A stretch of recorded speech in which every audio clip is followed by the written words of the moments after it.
I'm currently working part-time at a restaurant on my university's campus. I mostly work shifts with this one girl, we'll call her Anna, who is all for the body positivity movement. She embraces her body type and regularly posts inspiring quotes or images on her social media accounts. Personally, I have nothing against this at all. I am also in full support of treating and accepting everyone no matter their body type. However, I do believe that everyone should be healthy, eating right, exercising, taking care of their mental health, etc. Or at least attempting to be. I don't support those who use the body positivity movement as a cloak to shield and justify their unhealthy and damaging behaviors. However, despite being a supporter, Anna regularly comments on my body type. For example, I always bring food for my shifts since I personally think the food there is not the healthiest: burgers, fries, more fried food, etc. Anna will often say things like, "You should eat a burger, you could use a few extra pounds, honey." Or, "You look skinnier than last week. I told you to stop eating salads every day." She'll sometimes even feign concern for me and ask me in private if I was struggling with my weight, and then proceed to tell me that I look way too skinny to be healthy. One time I was changing into my work shirt in the back and Anna saw my stomach and commented that my stomach was starting to look like a man's. I have no idea what that even means, but I doubt it was a compliment. These hypocritical comments have pissed me off. I enjoy eating healthy and cooking my own meals, and I enjoy working out and staying toned. Anna, on the other hand, gorges herself on the food in our restaurant, drinks about 3 cans of Coke per shift, and does not work out. I don't think this is healthy. Finally, during yesterday's shift, this guy I kinda like came in to get some food, and I was super excited to see him. He turned out to be a bit cold towards me, and the whole event was a bit anticlimactic. Oh well. Anna witnessed the whole thing, and after he left, she said, "Maybe he's into Kuvya girls." I basically blew up at her and called her out for all of her hypocrisy. I asked how she could call herself a supporter of body positivity when she regularly shamed my body. Then I told her that she was unhealthy in many ways. I called her out on her eating habits. Bitter and jealous of others who are in control of their health and bodies, and deluded for believing that she is healthy and fit. She called me insecure and told me I was being rude. It was reaching the end of our shift, so I clocked out early and left so I didn't have to argue with her more. I was mad for a bit and told one of my best friends. She said that I was right and all, but that I was insensitive in the way I brought it up and suggested that I apologize. I'm standing my ground but want to hear other opinions as well.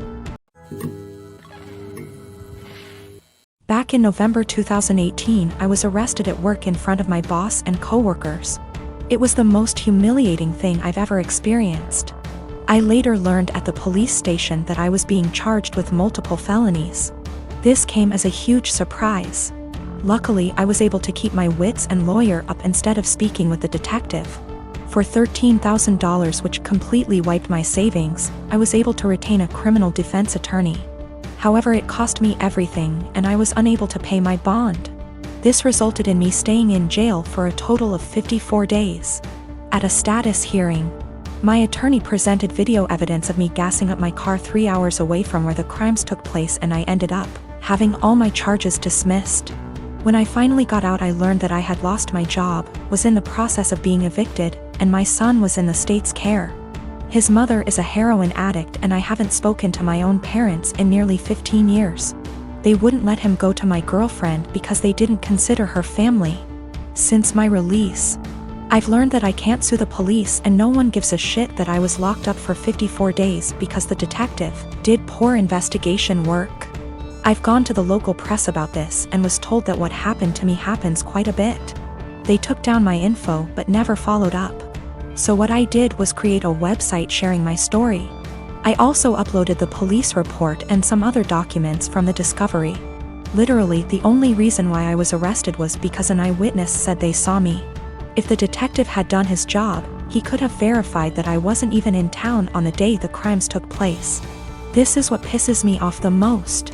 My life was ruined because of a lazy employee. My website is now ranked number 2 on the first page of search results when you type in my town's name. I live in a touristy town, and we attract a lot of visitors over the summer. My web traffic has more than quadrupled, and apparently it's gotten someone high up's attention. I received a cease and desist letter recently, which I showed to my attorney.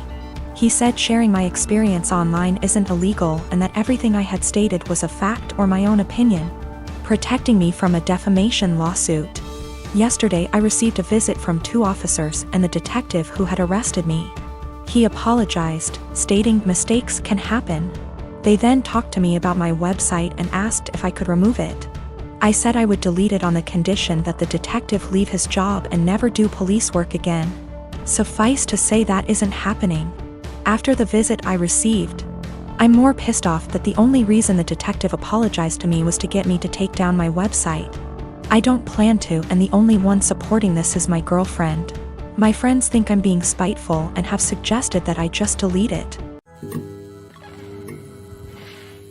My boyfriend and I have been together for 2 years. He's a good heart and is normally rational, but his one issue is that he expects to accompany me in every occasion no matter how big or small. He even went with me to my ex-boyfriend's funeral after days of begging. Now my best friend got married few days ago. It was very small and only close family and friends were invited. My boyfriend couldn't come because of the +1 rule. He pitched a hissy fit saying my best friend has no respect for my relationship and was shocked when he learned that I was still going to attend. He told me that if he can't go then I'm expected to not go as well, but that is my best friend and I had to respect her rules. He gave me an ultimatum: either we go together or I stay home with him. I ended up going cause again I respected my friend's rules. He was angry with me and kept calling the entire 2-hour drive, then stopped. Later I got a text from his friend telling me my boyfriend, got into an accident and was taken to the hospital. I freaked out. He gave me the address and I had to leave the wedding and told my friends why. I was crying the entire drive home and kept calling his friend but got no response. I arrived to the hospital and asked about my boyfriend and they checked and told me he wasn't there. My anxiety reached 160% as I kept calling his friends one by one. I just went home and there he was, along with his friend. He saw me and said that he was sorry, but this was the only he can get me home after I left him alone. After the initial shock I just blew up yelling at him about lying and making me leave my friend's wedding, and having me literally go to the hospital and freaking out cause of him. I kicked his friend out and we got into an argument. He kept talking about how much I love him, thus I left, which is my own doing, not his, and he was just trying to see if I really chose my friend's wedding over him. He then argued that my friend caused this and I shouldn't agree with her to exclude him. I said what he did was horrible and called him horrible and then went to my room. It was awful cause my friends kept calling to check in on him cause they thought he was really at the hospital. He said I overreacted and that I yelled at the wrong person. He has a history of mental health issues but got better the past few months. He also had a recent death in his family which really affected his health generally. I have been living with my new wife and stepdaughter for about 6 months now. She's 19, almost 20, and I have 3 sons aged 18, 16 and 15. She's a really good kid and she's a good influence on my sons. I really enjoy having her around. My wife and her daughter moved into my house and sold theirs. My stepdaughter's father isn't present in her life, nor is my son's mother. All 4 children share a bathroom. My sons have never lived for a long period of time with a woman, nor have any of them had long-term girlfriends. They had short visitation periods when they were younger but never longer than an hour. So living with 2 women has been unusual for them. My eldest son, 18, came to me last week and told me that his stepsister disposes of her used sanitary products in the trash can they share, but doesn't use toilet roll or sandwich bags to disguise what they are, and it makes him uncomfortable, which I think is reasonable. My sons are teenage boys and don't want to see their stepsister's period products on full display. A few nights ago I went into the kitchen to grab a snack and she was there doing some work for university. My wife had mentioned that she knew she was on her period, so I took it as an opportunity to have a word with her. I told her my sons were uncomfortable and asked her if she'd mind putting her used products in diaper bags or flushing them down the toilet. She laughed and told me it was rich coming from a man who sheds like a gorilla and has produced 3 skid-marking sons, which I thought was just an unnecessary attack. I've been nothing but nice to the girl and it's hardly a comparison. My sons shouldn't be subjected to her unhygienic products if it makes them uncomfortable. She went on to lecture me about how tampons can't be flushed and that it's bad for the environment if she uses diaper bags for everyone, which I think is just an excuse. I called her a scruff and told her that this was my house and that what I say goes. I later asked my wife if she could have a word with her, and she told me I was being ridiculous and that her daughter has had her period for 10 years and knows what she's doing. When I told her it was making my sons uncomfortable, she said my sons needed to get a grip and turned over and went to sleep. This is a genuine issue to me, and she didn't care enough to have a discussion about it. I asked my stepdaughter again in the morning, and she did the same as her mother, completely dismissed it. Both of them have told me to stop being so silly, but I don't see how I'm being unreasonable when it makes my sons uncomfortable.